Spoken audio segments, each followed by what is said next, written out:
आपने जरूर सुना होगा ना, जब किसी तस्वीर को बयां करने के लिए लफ्ज कम पड़ जाएं तो वो तस्वीर अपने आप बोलने लगती है। एक तस्वीर मैं आपको दिखाती हूँ नई दिल्ली रेलवे स्टेशन की। ये जो टूटी हुई रेलिंग इस वक्त आपको तस्वीर में यहाँ पर नजर आ रही है ना, ये दरअसल जब भगदड़ मची, रात 10 बजे का करीब वक्त था, तो उस वक्त लोग अपने आप को बचाने के लिए, जब उन्हें कुछ समझ नहीं आया तो उन्होंने इस रेलिंग का सहारा वहां पर लिया और नतीजा ये हुआ कि इतनी मजबूत, इतनी मोटी ये जो लोहे की रेलिंग है वो यहाँ पर टूट कर गिर गई। अब मैं आपको दिखाती हूँ, क्योंकि इस वक्त मैं नई दिल्ली रेलवे स्टेशन पर मौजूद हूँ जहाँ पर भगदड़ मची। ये जो प्लेटफॉर्म नंबर 14-15 के बीच की सीढ़ियाँ आप देख रहे हैं, अगर आप कभी नई दिल्ली रेलवे स्टेशन आए हो तो आपने यहाँ पर आप जरूर आपने देखा होगा। यहाँ पर अमूमन इस तरह की 3 सीढ़ियाँ हैं, लगभग 14-15 सीढ़ियाँ ये यहाँ पर भी दिखा दीजिए, 14-15 सीढ़ी यहाँ पर और फिर आगे भी इसी तरह से 15-16 सीढ़ियाँ। और यहीं पर बताया ये गया कि जो लोग हैं वो यहाँ से, क्योंकि भीड़ बहुत ज्यादा हो गई थी, तादाद में लोग पहुंच गए थे।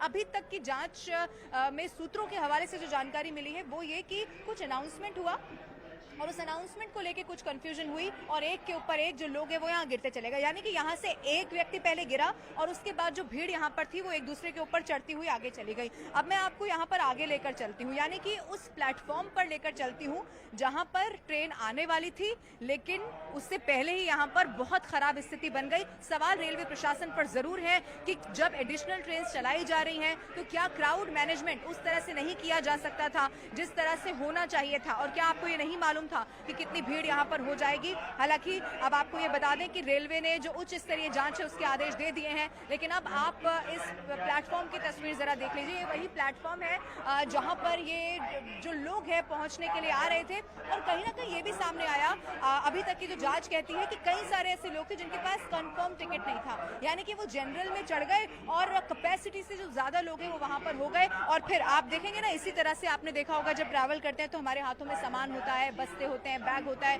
कोई सर पे लाद कर ले जा रहा होता है, किसी के कंधे पर बैग होता है, और इसी तरह से लोग आगे बढ़ते चले गए। लेकिन जब भगदड़ मची तो खुद को संभाल नहीं पाए, एक के ऊपर एक लोग गिरे और उससे दम घुटा और उसके बाद किसी की मौत हो गई तो कोई घायल हो गया। अब आइए मैं आपको आगे लेकर चलती हूँ, और चूंकि अब तो यहाँ पर जरूर ये कहा जा रहा है कि जो रेलवे है वो अब पुख्ता तैयारियां कर रहा है, क्राउड मैनेजमेंट अब किस तरह से हो ये कोशिश की जा रही है। मैं पहले आपको किसी भी व्यक्ति से बात करूं, लेकिन उससे पहले एक दुकान जो मुझे यहाँ पर दिखाई दे रही है, क्योंकि ये यहीं पर है तो अमूमन ये यहीं पर रहते होंगे या इनको जरूर मालूम हुआ होगा कि क्या हुआ है। भैया मैं आपसे बात कर लूँ, आपका नाम क्या है?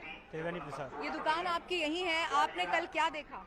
कल मैं ड्यूटी पे नहीं था। तो किसी ने आपको कुछ बताया? थोड़ा इधर हो जाइए, किसी ने बताया क्या हुआ एग्जैक्टली, आप बता पाएंगे? ऐसी पुल पे भगदड़ मची थी, ये बताया था। हाँ, कैसे मची, क्या कारण रहा होगा? पब्लिक की वजह से। नहीं तो पब्लिक तो वैसे भी स्टेशन पर तो होती है, क्या भीड़ ज्यादा भीड़ थी, अच्छा, कल ज्यादा ही कुछ भीड़ थी। तो कुछ क्या अफवाह फैली या कुछ हुआ या होड़ मच गई पहले जाने की, या क्या हुआ? इस बात की मुझे जानकारी नहीं है। हाँ, किसी ने कुछ बताया कि एग्जैक्टली क्या हुआ होगा वहाँ पर? किसी ने फिर क्या एक दूसरे के ऊपर लोग चढ़ते चले गए? जब भीड़ एकदम पलट के पड़ी होगी तो चढ़ गए होंगे। तो आप तो यही काम करते हैं, इससे पहले इस तरह की भीड़ होती है? कभी नहीं हुई, पहली बार आपने सुना? पहली बार कल हुआ। देखिए इनकी यहीं पर दुकान है तो जरूर ये यहाँ पर ज्यादा जानते होंगे, लोगों से मुलाकात भी करते होंगे। अब मैं आगे बढ़ते हुए, जो लोग, चूंकि अभी भी आप देखिए ये स्टेशन, क्योंकि अब रेलवे ने तो ये कह दिया कि भाई जो ट्रेन का संचालन है वो इसी तरह से होगा। अब मैं आपको, कुछ लोग यहाँ पर मौजूद है, मैं उनसे भी जरा बात करने की कोशिश करती हूँ। क्या नाम है आपका? मेरा नाम सितारा है। कहाँ जा रही हैं आप? मैं बिहार जा रही हूँ। बिहार जा रही हैं, तो कल भगदड़ के बारे में आपने सुना? हाँ, सुना। तो अब आपके पास तो कंफर्म टिकट है या कैसे? नहीं, कंफर्म टिकट है मेरा। आपकी कितने बजे की ट्रेन? 2 महीने पहले हमारा टिकट बन गया है। आपके कितने बजे की ट्रेन है? हमारा ट्रेन था 3 बजे, अब आएगा रात 8 बजे। रात 8 बजे? तो इस बीच में आप कहीं जाएंगी? यहीं बैठूंगी, कहाँ जाऊंगी? पास में घर थोड़ी है जो चली जाऊंगी। अच्छा, दूर से आई हैं आप। देखिए कुछ तरह की अब जरूर भगदड़ मची है, लेकिन जो लोग जिनको कहीं और जाना था, प्रयागराज नहीं या किसी भी जरिए से, वो भी थोड़ा सा परेशान यहाँ पर हो रहे हैं। आप क्या नाम है आपका? मौसमी दास। आप कहाँ जा रही हैं? कलकत्ता। कलकत्ता। कितने बजे की ट्रेन हुई आपकी? 4:50? 4:50 की ट्रेन थी, बट लेट होके ये हो गई है, 9:30 रीशेड्यूल हो गई है। अच्छा, रात के 9:30 बजे? हाँ जी, जबकि ये ट्रेन मतलब राजधानी एक्सप्रेस एकदम VIP ट्रेन माना जाता है, और ये जबकि रीशेड्यूल होती नहीं है कभी। अभी आप देखिए, जब मैं आपसे बात कर रही हूँ तो अभी तो बहुत वक्त रह गया है, फिर आप क्या करेंगे? 4:50 बैठे रहेंगे, क्या करेंगे? अब काफी दूर से आ रहे हैं। तो नहीं, इस आपको कोई कुछ मालूम नहीं चला जब आप यहाँ आए उससे पहले? नहीं, नो मैसेज। यहाँ पे आने के बाद मतलब 9:30 का मैसेज अभी भी नहीं आया है, बट मतलब वेयर इज माई ट्रेन पे वो शो कर रहा है इस समय, तो कोई अपने पास ऑप्शन नहीं है।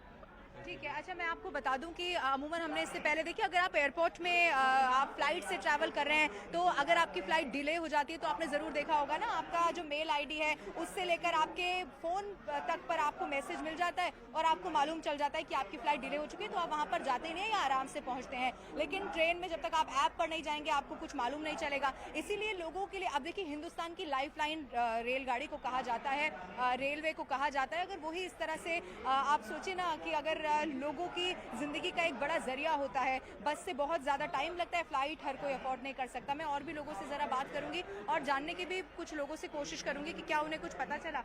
आप कहाँ जा रहे हैं भैया? बिहार। हाँ, बिहार। बिहार। कितने बजे की ट्रेन है? 3 बजे 3:10 में। तो फिर अब तो बच गया, आप क्या देरी हो गई है? देरी हो गई है। फिर यहीं बैठे रहेंगे? 8 बजे गाड़ी है। 8 बजे तो यहीं बैठे रहेंगे क्या करें? तो देखिए, लोगों का यही कहना है कि अब कहाँ जाएंगे, क्योंकि कोई बहुत बहुत दूर से आया है। हर किसी के लिए ये संभव नहीं है कि कहीं पर बैठकर यहाँ पर गुजारा किया जा सके या कहीं जाया जा सके। मैं यहाँ पर जिनकी दुकान है, जैसे मैंने पहले भी आपको बताया, एक बार मैं इनसे, भैया एक थोड़ा सा आगे आइए ना। आपका क्या नाम है? हमें कोई जानकारी नहीं। कल थे आप यहाँ पे? नहीं। तो कोई था और था दुकान पे? क्या बताया, कुछ बताया? नहीं पता।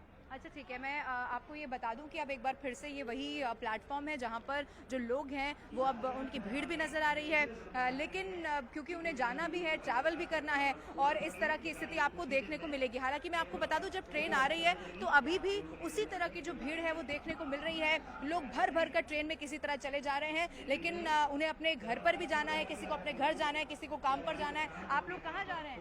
बंगाल। बंगाल। कितने बजे की ट्रेन थी? 5:30। तो अभी 5:30 ही चलेगी कि रात को? नहीं, अब पता नहीं। नहीं पता। तो कल भगदड़ हुई, कल कुछ मालूम चला? नहीं, आप लोग सब, हाँ बोलिए, कहाँ जाना है आपको? तो सबकी 5:30 बजे की ट्रेन है या डिले हुई है? तो टाइम पर है ट्रेन? तो टाइम पे ही दिखा रहा है। हाँ, अभी तक टाइम पे ही बता रहे हैं, अब आगे देखिए क्या होगा। अच्छा चलिए, मैं आगे भी आपको एक बार फिर से ज़रा ना ये प्लेटफॉर्म भी आपको मैं दिखा देती हूँ। ये वही प्लेटफॉर्म है, उसी पर मैं मौजूद हूँ जहाँ पर ये जो ट्रेन है वो आनी थी और उसके बाद किसी तरह की यहाँ पर जो भगदड़ की स्थिति है वो उस सीढ़ियों तक, यानी कि आप सीढ़ी से यहाँ पर चलकर आते हैं ट्रेन में बैठने के लिए, लेकिन आप यहाँ पर पहुँच नहीं पाए क्योंकि वहीं पर ये जो सीढ़ियाँ मैंने आपको दिखाई, जहाँ से मैंने आपको दिखाया कि किस तरह से भगदड़ वहाँ पर मची, लोगों की भीड़ हो गई और इसी तरह से लोग जो है वो यहाँ पर पहुंच ही नहीं पाए। हालांकि अब जो जानकारी मिल रही है वो ये है कि उच्च स्तरीय जांच के आदेश दे दिए गए हैं, लेकिन बहुत सारे सवाल हैं। सवाल ये है कि जो क्राउड मैनेजमेंट आज किया जा रहा है, क्या नहीं कल किया जा सकता था या नहीं उस वक्त किया जा सकता था जब आपको ये मालूम चला, या आरपीएफ के जो जवान जिनकी ड्यूटी होती है, जिनको ये मालूम चला कि यहाँ पर भीड़ बढ़ रही है और किसी तरह उसको काबू में कर लिया जाए। मैंने कई ऐसे लोगों से भी बात की जिन्होंने कहा कि जब हमने भीड़ देखी तो हम स्टेशन से बाहर चले गए क्योंकि हमें ये मालूम हुआ कि यहाँ पर कुछ ऐसी स्थिति ना बन जाए, यानी कि उन्होंने अपने दिमाग का इस्तेमाल किया और उन्होंने कहा कि हम तो यहाँ से चले जाते हैं, लेकिन कुछ लोग जो कुछ समझ पाते, आगे बढ़ पाते, उससे पहले ये भगदड़ मच गई। बहुत सारे सवाल हैं, लेकिन लगातार इस पूरे मामले पर अब जांच पड़ताल भी चल रही है। उच्च स्तरीय जांच के आदेश दे दिए गए हैं, जरूर देखना होगा कि क्या इसमें सामने आता है। और सबसे बड़ा सवाल यह है कि 18 मौतों का जिम्मेदार कौन है।